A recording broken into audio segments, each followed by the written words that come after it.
ត្រង់ចំណុចនេះទោះបីជាអ្នកគ្នាខាត់ image នេះមកដាក់ខាងលើក៏វានៅតែដដែលដែរដោយសារតែទីតាំងរបស់វាហ្នឹងទៅតាម constraint មិនមែនរត់ទៅតាម code ដូច linear layout ឬក៏ relative layout ទេសួស្តីអ្នកទាំងអស់គ្នានៅក្នុង episode នេះខ្ញុំនឹងចែករំលែកអ្នកទាំងអស់គ្នាឲ្យស្គាល់អំពី constraint layout នៅក្នុង Android development តើអ្វីទៅគឺជា constraint layout constraint layout គឺជា layout manager មួយរបស់ Android ដែលវា allow ឲ្យ developer បង្កើត complex និង flexible layout នៅក្នុង Android application flexible មានន័យថាម៉េចមានន័យថា layout ដែល design ឡើងពី constraint layout វា flexible ទៅតាម device អ្នកនាងដឹងថានៅក្នុង Android គឺគេមានច្រើនគេមាន Android TV Android Mobile Android XR ហើយក៏មាន Android tablet mobile តែមួយទេគ្រាន់តែបើសិនយើងប្រើនិយាយថា flexible layout គឺយើងផ្ដោតលើ mobile ហើយនិង tablet បច្ចុប្បន្នបើសិនជាការងារនៅស្រុកយើងណាតើតើនឹង complex layout គេសំដៅទៅលើ layout ដែលមានលក្ខណៈស្មុគស្មាញក្នុងនោះមានខាតមាន grid មានអីច្រើននៅក្នុងហ្នឹងអញ្ចឹងវាគឺជា complex layout ប៉ុន្តែថ្ងៃនេះខ្ញុំនឹងលើកយក basic example មួយដែលបង្កើត app bar ឲ្យអ្នកនរគ្នាបានយល់អំពី constraint layout នៅក្នុង Android អញ្ចឹងរបៀបបង្កើតគឺងាយទេនៅពេលដែលយើងបើក tag មកគឺខ្ញុំបើកបង្កើត layout មួយដែលមាន width របស់វាជា transparent ហើយ height របស់វា56 density pixel ទៅតាម standard material UI ខ្ញុំបិទវាចោលអញ្ចឹងវានឹងចេញ layout មកបែបនេះបន្ទាប់មកខ្ញុំដាក់ background ឲ្យវាមួយមកខ្ញុំដាក់dark blue យើង hover លើវាប្រាប់ថាយើងនៅខ្វះconstraint vertical អញ្ចឹងខ្ញុំទាញមកដាក់នេះមកអញ្ចឹងវានឹងបាន constraint top to top of parent បែបនេះគឺយើងបាន app bar container មួយហើយបន្ទាប់មកខ្ញុំនឹងបង្កើត constraint មួយទៀតនៅក្នុងនេះដោយយើង set height វា48 width 48 density pixel និង height 48 density pixel ដូចគ្នាខ្ញុំដាក់ ID ឲ្យវាដាក់ឈ្មោះថា leading icon container បែបនេះចំណែកលើខ្ញុំដាក់ icon វាដាក់ថា top bar container ID top bar container ចេះនោះនេះវាក៏ត្រូវការ constraint ដែរអញ្ចឹងខ្ញុំ code មកទៅខ្ញុំឲ្យ constraint top របស់វាទៅ top of នៃ parent របស់វាខ្ញុំបញ្ជាក់ឲ្យមិនមែនលើនេះណាគឺអាមួយនេះអ្នកណាគេក្តោបនៅខាងក្រៅនៅនឹង parent អ្នកណានៅខាងក្នុងវាបន្ទាប់វាគឺជា children អញ្ចឹងខ្ញុំឲ្យ start របស់វា to start off parent ដូចគ្នាបន្ទាប់មកខ្ញុំឲ្យ bottom ផ្នែកខាងក្រោមរបស់វាទៅផ្នែកខាងក្រោមនៃ parent របស់វា bottom to bottom of parent យើងបាន layout box មួយទៀតហើយបន្ទាប់មកខ្ញុំដាក់ icon ចូលដាក់ menu icon មួយចូលដោយប្រើប្រាស់ image view នៅក្នុង Android ចឹងកន្លែងនេះគឺខ្ញុំយក wrap content ដោយសារតែ icon របស់ខ្ញុំវាមាន width ហើយខ្ញុំដាក់ ID វាដល់ថា icon menu បែបនេះចេញសូមបញ្ជាក់គាត់ថា children នីមួយៗគឺវា position របស់វាទៅតាម constraint របស់វាតាម developer គាត់ set constraint របស់វាទៅកន្លែងណាដូចឥឡូវនេះ image ខ្ញុំដាក់ top to top of parent ដដែលហើយផ្នែកខាងក្រោមវាមកខាងក្រោមនៃ parent វា bottom to bottom of parent ចឹង parent វាគឺជា layout មួយនេះអានេះតាវា start to start of parent ដូចគ្នាបន្ទាប់មកយើងមាន n ផ្នែកខាងចុងទៅផ្នែកខាងចុងនៃ parent របស់វាយើងបិទ tag ចោលខ្ញុំភ្លេចដាក់ source ឲ្យវាខ្ញុំដាក់ image ឲ្យវា source icon ចឹងកន្លែងនេះយើងអាចយកវាជា menu មក drawable icon menu របស់ខ្ញុំអ្នកនាងនឹងឃើញនៅកន្លែងនេះហើយអញ្ចឹងខ្ញុំថែមmargin ឲ្យវាក៏បានខ្ញុំថែម padding នេះក៏បានហើយអញ្ចឹងខ្ញុំដាក់ padding លើ padding start ខ្ញុំឲ្យវា4 density pixel ដោយសារតែកន្លែងនេះយើងមាន space សម្រាប់ហើយប្រគ្រប់16ម្ដងកន្លែងនេះគឺខ្ញុំដាក់padding n ខ្ញុំឲ្យវា16 density pixel ផ្នែកខាងចុងខាងនេះកន្លែង mouse ខ្ញុំ hover នេះអញ្ចឹងយើងបាន leading icon មួយហើយបន្ទាប់មកខ្ញុំនឹងមកបង្កើត icon ខាងចុងចំនួន3ទៀតអញ្ចឹងដោយ icon ខាងចុងគេបង្អស់ខ្ញុំឲ្យជា icon profile ខ្ញុំប្រើ image view ដដែល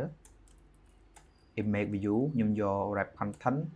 ហើយអានេះក៏យក wrap content ដែរដោយសារតែ icon យើង24ដង state pixel រួចហើយទាំង width ទាំង height ID ខ្ញុំឲ្យវា icon profile like this constraint របស់វា constraint n to n off ផ្នែកខាងចុងរបស់វាជាប់ជាមួយនឹង parent ហើយផ្នែកខាងលើវាជាប់ជាមួយនឹង parent ដូចគ្នាចំណែកឯផ្នែកខាងក្រោមក៏ជាប់ជាមួយនឹង parent របស់វាដូចគ្នា bottom to bottom of parent អូខេខ្ញុំភ្លេចដាក់ source ទៀតហើយខ្ញុំដាក់ source attribute យើងយក profile icon ចេះអញ្ចឹងមកងាកមកយើងនឹងឃើញ icon នេះកន្លែងនេះមួយបន្ទាប់មកទៀតយើងនឹងបង្កើត icon មួយទៀតនៅចំកន្លែង mouse ខ្ញុំនេះបន្ទាប់ពី icon profile យើងមកខាងលើក៏បានយើងដាក់ខាងក្រោមក៏បានវាអត់សំខាន់ទេសំខាន់នៅលើ constraint ទេអញ្ចឹងបើសិនខ្ញុំសេខាងក្រោមនេះហើយខ្ញុំចង់ឲ្យវានៅខាងនេះក៏បានខ្ញុំដាក់ ember មួយ image view បន្ទាប់មកខ្ញុំដាក់ wrap content ដដែលអានេះក៏ wrap content ដែរពេលយើងត្រូវការ ID វាដោយសារទុកឲ្យ layout ផ្សេង sorry ទុកឲ្យ chart ផ្សេង connect មកវា constraint មកវាបើអត់មាន ID ទេវា constraint មកវាអត់កើតទេអញ្ចឹងកន្លែងនេះខ្ញុំដាក់ថា icon notification អីហ្នឹងទៅ notification constant អញ្ចឹងកន្លែងខ្ញុំដាក់ source ខ្ញុំយក notification drawable បន្តមកទៀតខ្ញុំ set constraint ឲ្យវាផ្នែកខាងចុងមកវាយើងត្រូវជាប់មកកាន់ icon នេះយើងអាចជាប់ទៅ parent នេះដោយសារតែបើជាប់ parent វាជាន់គ្នាមកនេះហើយអញ្ចឹងគឺយើងត្រូវប្រើ constraint n to start off ខាងដើម sorry មិញខ្ញុំនិយាយខុសផ្នែកខាងចុងនៃ icon នេះជាប់ផ្នែកខាងដើមនៃ icon នេះអញ្ចឹងមកយើងប្រើ n to start តោះមកយើងដាក់ id pattern នេះវាណាដែលយើងចង់ភ្ជាប់ទៅអញ្ចឹងជាប់ទៅ profile អញ្ចឹងនឹងឃើញ icon ខ្ញុំមកចិត្ត profile ហើយនេះបឋមផ្នែកខាងក្រោមជាប់ទៅនឹង parent ដូចគេដែរ to bottom of parent ហើយខាងលើដូចគ្នា top to top of parent ដូចគ្នាហើយយើងអាចបិទ tag បានតែខ្ញុំសុំថែមmargin ខាងចុងបន្តិច margin n ខ្ញុំយក8ដង step pixel ដើម្បីវាមាន space មានកម្រិតបន្តិចបន្ទាប់មកខ្ញុំមាន icon មួយទៀតជា icon share បន្ទាប់ពី icon notification នឹង copy មកកុំឲ្យគិតច្រើន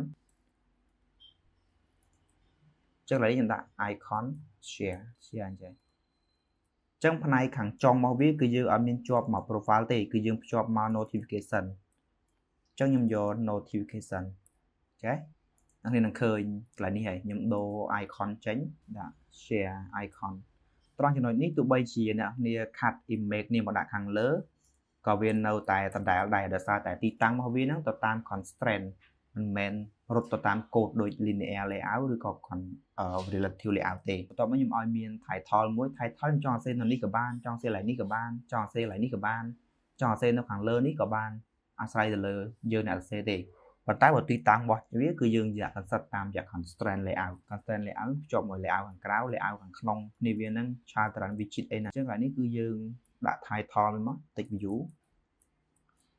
ចឹងកន្លែង text view នេះគឺខ្ញុំអត់ប្រើ wrap content ទេដោយសារយើងប្រើ wrap content វាអត់ពេញមកជួរ spacing នេះទេប៉ុន្តែបើយើងប្រើ match parent វាហូរហៀពេកវាពេញមួយ screen ហើយវាជាន់លើគេអញ្ចឹងខ្ញុំប្រាប់ technique ប៉ុន្តែមិនប្រាប់ technique គឺខ្ញុំដាក់ឲ្យគ្រប់ attribute វាសិនដាក់ title បន្ទាប់មកខ្ញុំដាក់នេះចោលសិនមកដាក់ wrap content ចោលចឹងមកឬក៏ match parent ក៏បាន no problem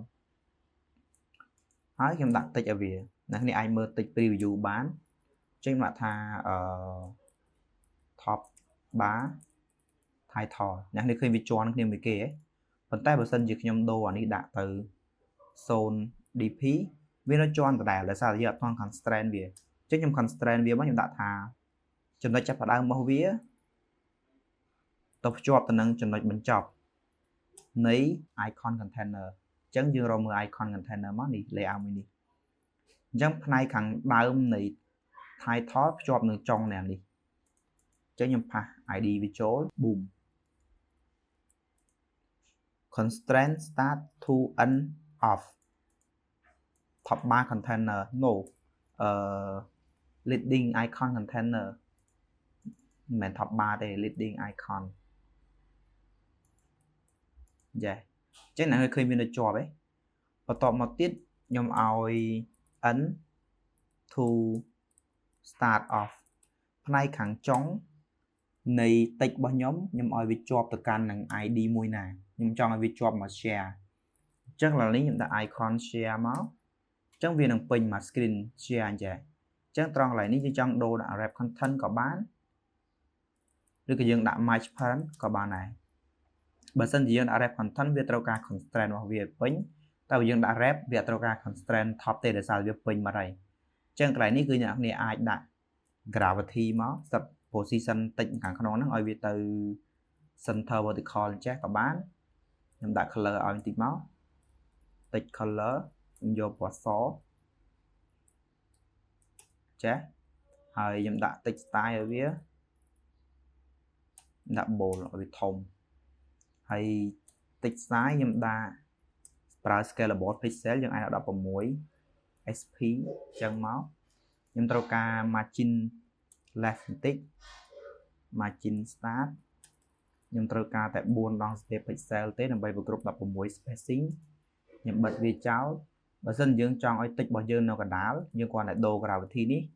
មកជា center មកវានៅចំកណ្ដាលនៃតិចហ្នឹងហើយ sorry សេខុសបែបនេះចុះបើសិនជាខ្ញុំសាក stop process របស់ខ្ញុំចាស់ខ្ញុំ run ខ្ញុំបើក emulator ខ្ញុំមកទៅពេលដែលវាចេញមកវានឹងចេញ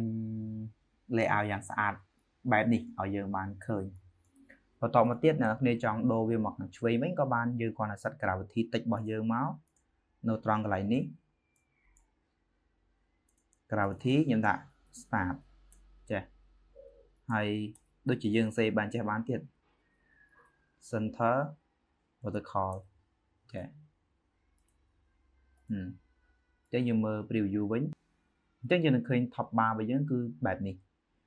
នៅក្នុងវីដេអូនេះគឺបង្រៀនឲ្យអ្នកគ្នាចេះប្រើ constraint layout នៅក្នុង Android អ្នកគ្នាអាចទៅមើល layout ណាមួយដែលអ្នកគ្នាពេញចិត្តហើយគិតថាខ្លួនអាចធ្វើបានបន្តមកទៅ design លេងបានងាយទេខ្ញុំសង្ឃឹមថាវីដេអូនេះអាចជួយអ្នកនរគ្នាបានច្រើននៅក្នុងការ develop software ទាក់ទងនឹង Android application អញ្ចឹងបើសិនជាអ្នកនរគ្នាអត់ទាន់ subscribe channel YouTube ខ្ញុំទេជួយ subscribe channel អ្នកមួយផងកន្លងថ្ងៃក្រោយបានលុយចាយចំណាយពេលច្រើនលើវាហើយបើសិនជាអ្នកគ្នាអត់ទាន់ចុច like ទេជួយចុច like មួយផងដើម្បីឲ្យ YouTube វា rank វីដេអូខ្ញុំឡើងដើម្បីឲ្យអ្នកផ្សេងគាត់បានឃើញដែរអរគុណច្រើនសម្រាប់ការអង្គុយស្ដាប់និងមើលវីដេអូនេះរហូតដល់ចប់ជូនពរឲ្យអ្នកគ្នាមានសំណាងល្អសុខភាពល្អអនាគតរុងរឿងជួបគ្នានៅវីដេអូក្រោយបាយបាយ